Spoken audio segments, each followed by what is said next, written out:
একদিন পিতা তার ছেলেকে ডেকে বললেন, আমি তোমাকে 1,000 টাকা দিব তুমি যদি এমন কিছু করে দেখাও যা আগে কেউ কখনো করেনি।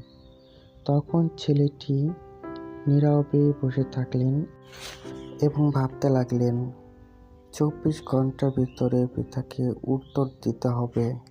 কি করলে পিতা খুশি হবে এবং আমি নগদ পুরস্কার পাবো। সেজন্য ছেলেটি অনেক চিন্তায় পড়ে গেলেন। তবে ছেলেটি ছোট হলেও তার ছোট মাথায় অনেক বুদ্ধি। ছেলেটি কিন্তু বুদ্ধিকে কাজে লাগানোর চেষ্টা করতেছে। তখন ছেলেটি বাজার থেকে একটা ঘড়ি ক্রয় করে নিয়ে আসলেন এবং বললেন, বাবা, আমি একটি ঘড়ি ক্রয় করছি যার সময়ের মূল্য অনেক বেশি। খুশি হয়ে তার বাবা তাকে অনেকগুলো টাকা দিলেন। এই গল্প থেকে আমরা জানতে পারি যে জীবনের চেয়ে সময়ের মূল্য অনেক বেশি, তাই সময়কে সঠিকভাবে কাজে লাগানো এখনই কর্তব্য।